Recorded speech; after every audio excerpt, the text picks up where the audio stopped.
Hello दोस्तों, राम राम आदाब, सत श्री अकाल। मैं आपका दोस्त नवीन देसवाल हाजिर हूँ आपके सामने एक नई वीडियो के साथ।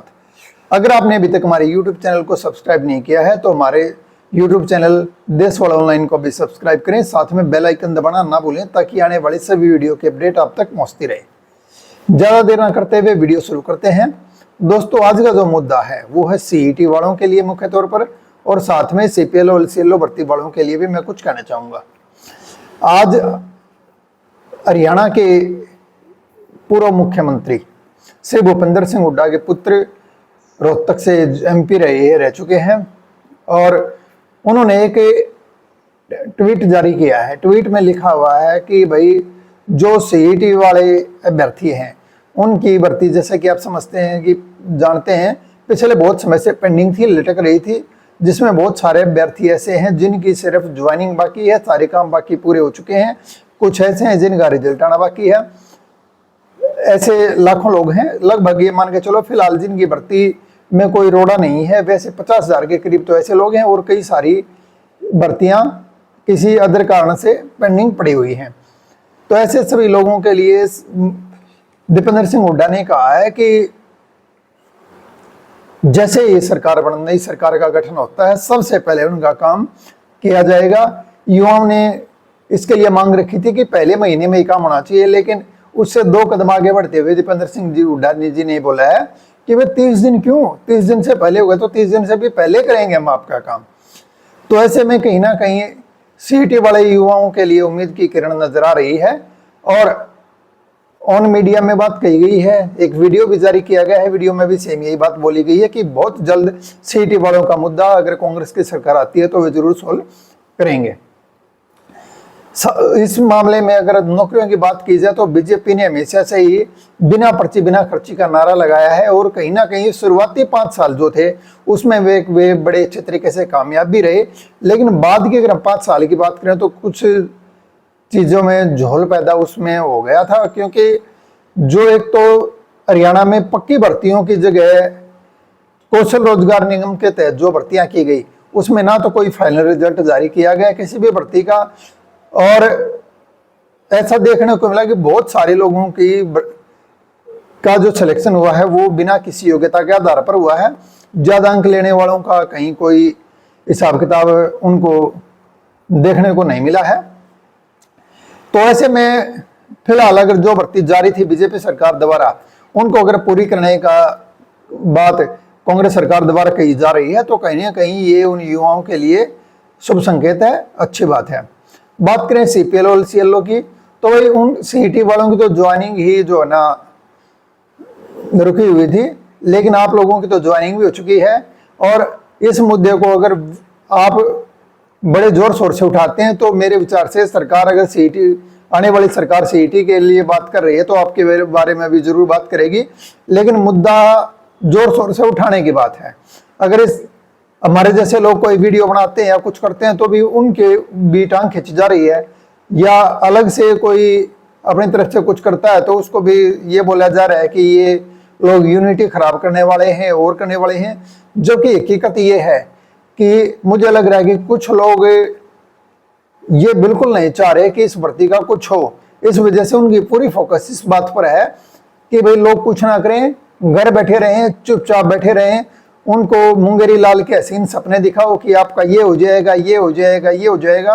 दोस्तों, मैं बता दूं कि मुर्दा लोगों का कुछ नहीं होता है। जिंदा हो तो जिंदा दिखाई दो। आपको कुछ करना पड़ेगा, खड़ा होना पड़ेगा, सड़कों पर भी आना पड़ेगा, और अपनी आवाज खुद उठानी पड़ेगी।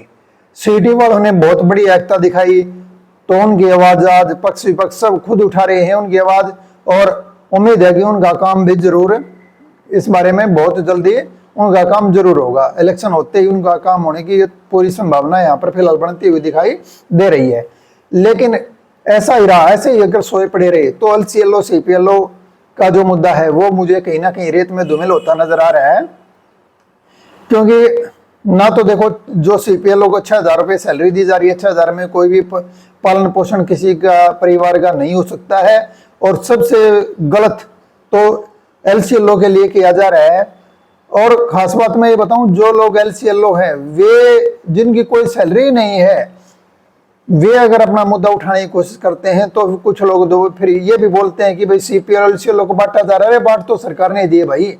जब एग्जाम एलसीएलओ ने सीपीएलओ का दिया था, फार्म उसने सीपीएलओ का भरा था, तो एलसीएलओ की नाम की चिड़िया क्या है भाई?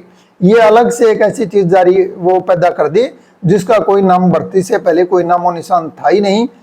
तो भाई मैं फिर कहना चाहूंगा, जितने भी एलसीएलओ सीपीएलओ भाई हैं, देखो खुद अपनी लड़ाई खुद लड़नी पड़ती है। सबक देखना तो खुद ही मरना पड़ेगा। दूसरों के बलबूते पर युद्ध नहीं जीते जाते हैं। और आप भी अपनी एकता दिखाओ और इकट्ठे हो, और पक्ष विपक्ष जिस निष्पक्ष जिसके पास आप जा सकते हो, जो आपको लगता है आपकी आवाज उठा सकता है, आप उनका सहयोग लो। अरत शिकारा, नवीन जैन जैसे लोगों ने हमारी आवाज उठाई, लेकिन उनको भी कहीं ना कहीं कुछ लोगों द्वारा एक स्पेशल विचारधारा बना के उनको कुछ हमारी भर्ती से अलग करने का प्रयास कर दिया गया। तो अभी जो लोग भर्ती के खिलाफ हैं उन लोगों को थोड़ा सा दरकिनार रखो, और जो आपके बस का है, जो आप कर सकते हैं, कम से कम इतना तो आप लोग कर ही सकते हो कि सबके पास स्मार्टफोन है, सबके पास इंटरनेट है। शाम तक आप सैकड़ों रील देखते रहते हो और समय बर्बाद करते हो, तो उस पर आप कोई भी वीडियो रिकॉर्ड करके अपनी भर्ती के लिए आवाज बुलंद कर सकते हो। और कोई भी भाई जो भी इस भर्ती के लिए आवाज उठा रहा है, जो भी वीडियो वगैरह बनाता है, समस्या कई सारे लोगों को ये है कि भाई कहीं उसका कोई इनकम ना हो जाए। अगर हम शेयर कर दिया तो लोग उसके वीडियो को देख लेंगे। अरे भाई, अपने दुख से लोग दुखी नहीं है, दूसरों के सुख से दुखी हैं, कहीं उसको कोई फायदा नहीं होना चाहिए। जयंत के पास गए, कुछ लोग बोले कि नवीन जयंत तो राजनीति करा रहे। भाई करण दे राजनीति, थारी आवाज तो उठा रहा है। अगर थारी आवाज उठ रही है तो उसको अगर कोई फायदा अगर मान लो मिल भी जाएगा तो उससे क्या समस्या है बताओ आपको? अरे शिकारा बिलाओ तो इलेक्शन लड़ रहा है। आप ये बताओ, आपके सीपीएलओ वाले मुद्दे के लिए इलेक्शन भी छोड़ दे पड़ा, हद है भाई। तो भाई अपनी आवाज खुद उठाओ। आप जो कर सकते हो करो, बोल सकते हो बोलो, लिख सकते हो लिखो, कहीं और किसी के पास जा सककर अपनी आवाज उठा सकते हो उठाओ। इलेक्शन का टाइम है, सारे राजनेता खुद आपके घर पे आएंगे हाथ जोड़ते हुए, उनके सामने अपनी बात रखो कि अगर आपकी बीजेपी वाले आए तो बोलो कि अगर आपकी सरकार ने हमारे साथ ये क्या किया, भविष्य में अगर आपकी सरकार दोबारा आती तो आपका क्या प्लान है। कांग्रेस के नेता आते हैं तो कांग्रेस वालों से पूछो कि भाई आप क्या करने वाले हैं। सीटी वालों ने खुद अपनी आवाज बुलंद करी तो उसका परिणाम आप लोगों के सामने है।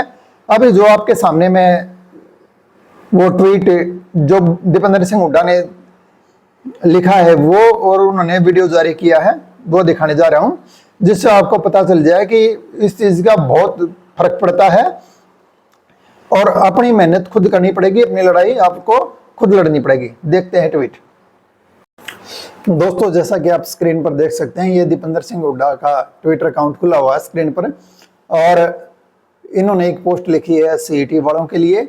इन्होंने लिखा कि पिछले 5 साल से लटकी पड़ी भर्तियों को पूरा करवाने के लिए कभी कोर्ट कभी बीजेपी नेताओं का दरवाजा खटखटाने के मजबूर युवाओं से आज मुलाकात हुई। कांग्रेस एक बार फिर से वादा करती है कि सीईटी के विभिन्न ग्रुपों 56, 57, 1, 2, 6 पुलिस भर्ती और ग्रुप डी के अटके पड़े रिवाइज रिजल्ट जारी करवाने के लिए उनकी ज्वाइनिंग करवाने और विभागों का आवंटन का काम पूरी तत्परता से कांग्रेस सरकार अगर बनती है तो करेगी।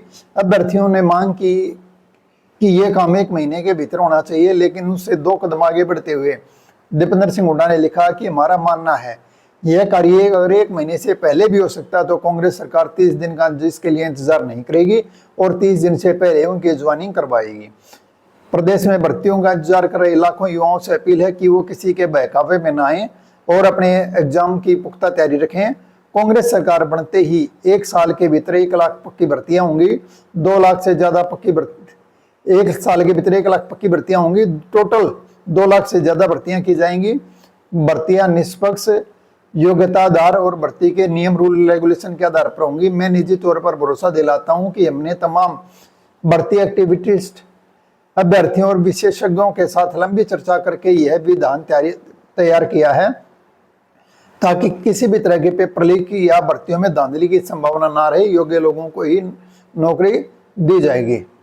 जैसा कि आपने देखा कि बड़ा मुखर तरीके से उन्होंने सीईटी वालों का, युवाओं का मुद्दा उठाया है और ऐसा संभव हो सका है सीईटी वालों की एकता से, मैं LCLO CPLO जो वाले जो भी भाई हैं जिनका आपकी तो भाई ज्वाइनिंग भी हो चुकी है, मैं आप लोगों से कहना चाहूंगा कि जिंदा हो तो जिंदा दिखाई दो, अपनी आवाज उठाओ, अपने हक की बात करो, ताकि बाद में आपको कम से कम ये अफसोस ना रहे कि मैं अगर अपनी आवाज उठाता, मैं अगर कुछ करता तो हमारी भर्ती का कुछ हो जाता। क्योंकि आपको बता देना चाहता हूं, ना तो 6000 में किसी का घर चल सकता है, और कमीशन के आधार पर तो बोल ही जाओ। जिस कमीशन की आप LCLO को बात की जा रही है, पिछले 4 साल से ये काम ये CSC वाले भाई लोग कर रहे थे, उनको कोई कमीशन नहीं दिया गया। ऐसे बात बोलने पर कुछ भाई कहते कि हमने तो 2 पेपर दिया। अरे 2 पेपर दे के 5 महीने हो गए, तुमने कौन से कमीशन ले लिए भाई? बहुत सारे युवाओं जो LCLO भाई हैं उनकी तो अभी तक IDB की डिपार्टमेंट की तरफ से क्रिएट नहीं की गई है। ID क्रिएट नहीं है तो सैलरी कहाँ से आएगी? कुछ नहीं आएगा भाई। ऐसे तो जब तक आप अपने लिए लड़ोगे नहीं, जब तक आप अपने लिए आवाज जोरदार तरीके से नहीं उठाओगे, तब तक कुछ नहीं हो सकता। कुछ लोगों के बहकावे में मत आओ। मैं फिर से कह रहा हूँ, जो कुछ करना है खुद करना पड़ेगा, किसी दूसरे के भरोसे मत रहो। या फिर अगर खुद कुछ बस का नहीं है तो जो लोग आपकी आवाज उठाते हैं, जैसे नवीन जैन ने आपकी आवाज उठाई, हर्ष शिकारा ने आपकी आवाज उठाई, उनको भी दरकिनार आप लोगों ने कर दिया। या फिर ऐसे किसी दमदार व्यक्तित्वों के साथ आप लोग जुड़ो, ताकि जो आपकी आवाज को उठा सके, आपकी आवाज बुलंद कर सके। अगर ये व्यवस्था नहीं तो फिर भूल जाओ, अपनी चादर तान के सो। किसी सरकार को गाली देने का और उसको कुछ बोलने का आपका फिर कोई हक भी नहीं है, क्योंकि सबक देखना तो खुद ही मरना पड़ेगा। दूसरों के कंधे पर तो जनाजे ही उठाए जाते हैं। जो कुछ करना आपको खुद करना पड़ेगा। सड़कों से पे खुद घर से बाहर निकल के आना पड़ेगा, अपनी आवाज उठानी पड़ेगी। ये पूरा दिन रील भी तो देखते रहते हो इस फोन पे। अगर हर वीडियो को बना के, या फिर और जो लोग वीडियो बनाते हैं उनको आप आम आदमी तक जब तक नहीं पहुंचाओगे, 8300 लोग हैं, 8300 लोग 2-2 मिनट की भी अगर वीडियो बना के आप सोशल मीडिया पे अगर डालोगे, तो ये मान के चलो पूरे हरियाणा तक नहीं, पूरे नेशनल लेवल तक ये बात पहुंचेगी। मीडिया आपके सामने आपसे बात करने के लिए खुद आएगी। CIT वालों ने बड़े बड़े चैनलों को, न्यूज एंकर्स को बुलाया है, अपनी बात आप मीडिया में उठाई है। इसलिए खुद देखो, दीपेंद्र सिंह हुड्डा ने खुद ये बात, मुद्दा उन्होंने अपना इतना हाईलाइट कर दिया कि उनको खुद इनकी बात, CIT वालों की बात सुननी पड़ी है। ऐसा आपके साथ भी हो सकता था, और अब तक हो भी लेता अगर आप ऐसा कुछ करते तो। और इसके साथ साथ 2 लाख नौजवानों को, जो खाली सरकारी नौकरियों के पद हैं जो समाप्त हो गए, उनके रोजगार निकालकर 2 लाख को हम नौकरी दिलाने का काम करें। ये देखो नौजवान, ये देखो, ये भी एक प्रतीक है कि सरकार आपकी आ रही है। ये मांग कर रहे हैं कि ज्वाइनिंग हमारे को जल्दी कराओ। मांग किससे की जाती है? जिसकी सरकार होती है। तो हम धन्यवाद करते हैं इनका। ये बीजेपी की रैलियों में नहीं जा रहे, क्योंकि मैं अब आपकी बात कर रहा हूं, ये बीजेपी की रैलियों में नहीं जा रहे क्योंकि बीजेपी ने बहुत इनका शोषण किया।